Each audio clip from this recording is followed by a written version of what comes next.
Stiamo abbassando, e quello che vedete è tabacco veneto, tabacco che diventerà il sigaro nostrano veneto del Brenta. Una cosa particolare e curiosa: resteremo in provincia di Vicenza e poi andremo a Thiene a vedere cose molto avanzate, poi finiremo come sempre coi parchi. Sigla!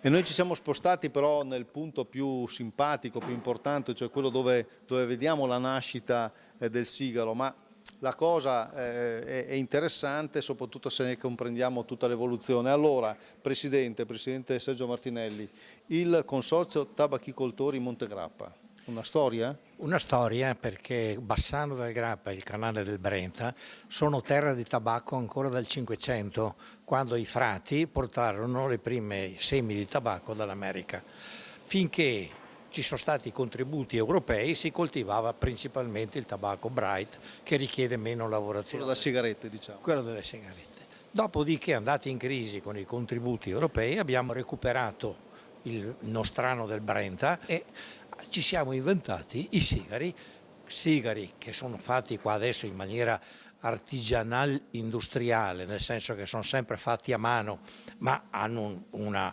azienda di carattere industriale attorno. Però tutto questo, noi siamo qui, voi sapete, perché i contributi europei comunque sono arrivati comunque. Allora, i soldi, direttore, li avete presi perché? Noi abbiamo operato una trasformazione di questa cooperativa. Dalla mera lavorazione del tabacco in foglia si è passati alla costruzione del prodotto finito. In questo senso la misura 124, che ha portato questi denari fondamentali per riuscire a compiere queste attività all'interno della cooperativa, è servita per fare una particolare operazione di selezione e individuazione delle foglie e delle tipologie del tabacco nostrano del Brenta, di impiegarne nella fascia, pertanto nei componenti esterni del sigaro che poi andiamo a produrre in questo stabilimento. Miglioramento agronomico e ovviamente cercare di dare un prodotto sempre più competitivo. Sicuramente sì, e da questo punto di vista anche un maggior reddito alle aziende socie, già che chiaramente come spiegava prima il Presidente, tutto il progetto si basa su una forte componente sociale, che è quella di riuscire a creare valore aggiunto da ridistribuire ai nostri soci imprenditori agricoli. Ovviamente il tabacco da fascia e da sottofascia, che sono le qualità più importanti e anche più di qualità, vengono pagate in maniera molto differente rispetto al tabacco da riempimento, e questo contribuisce al reddito dei nostri soci. Allora, grazie, abbiamo veramente visto una cosa curiosa e interessante, andiamo via con tutto questi profumi che ci sono qua dentro, adesso l'agenda del PSR, poi andiamo da Claudio De Stefani che attiene.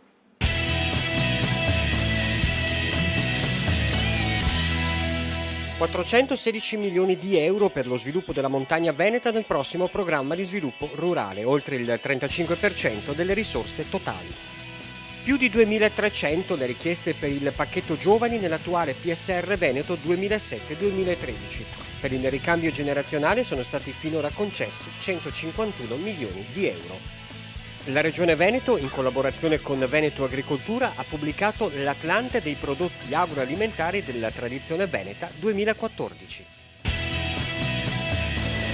Eccoci qua, amiche e amici di Tiratera, ciao Mimmo. Oggi voglio parlarvi di taxi. Parliamo naturalmente dalla parte del consumatore. Ho chiamato accanto a me il presidente nazionale della categoria per la Confartigianato, Alessandro Nordio, il quale ha veramente delle novità importanti da raccontarci. Benvenuto Presidente. Di che cosa parliamo quest'oggi? Diciamo che i consumatori sono la nostra principale risorsa.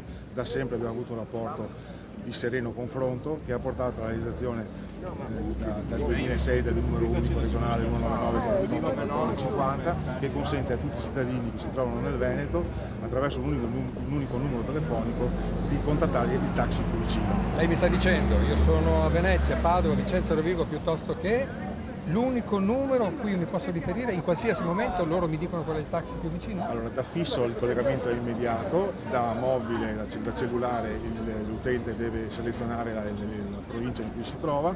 Questo numero collega 700 taxi del Veneto, 500 vetture, di cui 500 vetture e 200 motoscafi.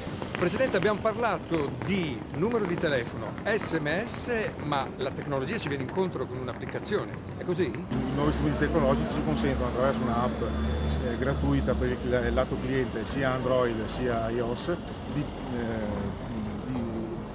attivare il servizio taxi senza necessità di sapere dove ci si trova. Senta Presidente, siamo in chiusura, ma a me preme una cosa importante: consumatori. Siamo certi che i prezzi sono equilibrati? È un settore regolato e quindi le amministrazioni pubbliche sovrintendono in maniera efficace e noi di questo siamo fautori. Le tariffe sono amministrate dall'ente pubblico, abbiamo una serie di convenzioni con gli utenti e di fidelizzazioni che variano da città a città, ma privilegiano le fasce deboli dell'utenza e i grandi utilizzatori. Benissimo, Presidente, io la ringrazio, abbiamo dato un'informazione estremamente importante, mi auguro abbiate preso nota di tutto quello che abbiamo detto. Adesso, nel ringraziare il Presidente Nordio, saluto momentaneamente i nostri telespettatori, perché adesso la linea passa a Mimmo Vita, ma noi ci ritroveremo come sempre nelle finali di puntata per parlare di parchi e di osi naturali del nostro Veneto. Ci troveremo a Villa Verla. A dopo. Sì, grazie, siamo anche noi a Tiene e siamo a Veneto Agricoltura, all'Istituto per la Qualità e le Tecnologie Agroalimentari, proprio qui di Tiene, e per parlarvi di una cosa interessante, quindi la quinta gamma. Peraltro il programma di sviluppo rurale finanzia tante cose, abbiamo visto prima i tabachicoltori e adesso l'attività di sperimentazione, vedo dottor Spoloro. Sì. Noi stiamo seguendo un progetto, un PSR, che è stato finanziato per uno studio da fare sulla carne di coniglio praticamente. Il Veneto è noto per avere una produzione molto grande di conigli e un modo più semplice per renderla utilizzabile dal consumatore è quella di proporre il coniglio già cotto e da consumare, quindi di un'estrema comodità, una qualità di servizio verso il consumatore che è impagabile. Sulla carne di coniglio cosa cercate? Cosa cercate di capire? Si va, tra le altre cose, si va a vedere la sua stabilità nel tempo, bisogna vedere se ci sono dei parametri che ci possono dire se questo prodotto durerà nel tempo oppure no. Poi si devono fare anche delle verifiche dal punto di vista nutrizionale, perché come è noto la carne di coniglio è una carne magra, ad alto contenuto proteico, quindi è una carne che è vista dal punto di vista salutistico, è vista molto bene. E un'analisi che voi fate qui a Tiene, a Veneto Agricoltura, è anche quella sensoriale, che roba è? Allora, l'analisi sensoriale, come dice il termine stesso, utilizza quelle che sono le sensazioni che ricevono le persone, anche noi, per trasformarle in informazioni in maniera scientifica. Vediamo di cosa si tratta, quali sono le sensazioni che trasmettono le principali sensazioni, e andremo a fare anche un'indagine sul consumatore in modo tale di capire se il prodotto è accettabile, ha una sua valenza anche migliorativa o comunque in competizione con i prodotti del mercato, in modo tale da dare anche un'informazione ai produttori stessi sulla validità del loro prodotto. Grazie allora a Dino Spolaror e ad Alberto Marangon. E questa è un'altra eccellenza ovviamente che c'è nel Veneto, e adesso a proposito di eccellenze andiamo a Villa Verla di Due Ville per vedere un gran bel posto. Claudio De Stefani. Aumentano le risorse di 150 milioni di euro. Per i nostri investimenti aziendali 800 milioni di euro. Per le start-up agricole dei giovani 150 milioni. Finalmente aumenta l'indennità per gli agricoltori di montagna. Agevolazioni economiche per agriturismi, fattorie didattiche e sociali. Più futuro! Eccoci qui allora per la parte conclusiva della nostra trasmissione. Sono arrivato a Villaverla, esattamente, sono all'interno dell'oasi naturalistica di Villaverla, siamo in provincia di Vicenza. Accanto a me c'è Roberto Fiorentin, che è responsabile Centro Biodiversità Vegetale di Veneto Agricoltura. Ciao Roberto, ben ritrovato. Ciao. Il parco L'Oasi indubbiamente è molto grande, siamo partiti però da questo luogo perché? Perché partiamo dall'acqua, come un po' tutto, no? La vita parte dall'acqua e partiamo dall'acqua anche noi, mostrando il fenomeno più spettacolare con cui si manifesta in questa zona la risorgenza dell'acqua, quindi la polla di risorgiva, praticamente una sorgente di pianura di forma circolare che è il punto dove l'acqua che a monte di questo luogo scorre in profondità all'interno della falda, all'interno del substrato del ghiaioso dell'alta pianura, torna in superficie e si forma quella rete di canali che così tanto caratterizza la nostra pianura. Abbiamo vita all'interno di quest'oasi, no? Nell'oasi c'è molta vita, sia perché c'è l'acqua, è una vita anche legata agli alberi e agli arbusti che vivono attorno a queste polle di risorgiva, ai prati, che in questa zona sono una tipica coltura, i prati stabili. E questo complesso di habitat rappresenta un unicum che è stato arricchito una ventina di anni fa con un intervento di forestazione, il più vecchio, il primo degli interventi di forestazione in pianura, con il quale si è voluto riportare un lembo di foresta planiziale, quindi di bosco di pianura, nel Veneto. Me la fai vedere questa parte dell'oasi? Molto volentieri. Da che parte andiamo? Andiamo di là.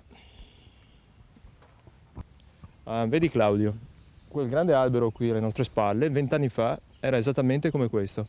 Cioè, tu mi stai dicendo che 20 anni fa tutto questo non c'era? E cosa c'era? C'era un campo coltivato, come ce ne sono tanti, e adesso abbiamo un bosco, un polmone verde. Questo dimostra che se si vuole fare un bosco di questo tipo non occorre nemmeno tanto tempo. Grazie al nostro Roberto Fiorentin, grazie di questa importante testimonianza. Qui da Villaverla si chiude la nostra puntata. Saluto Mimmo Vita che l'ha condotta con me naturalmente e rinnovo l'appuntamento per tutti quanti voi al prossimo incontro. Arrivederci.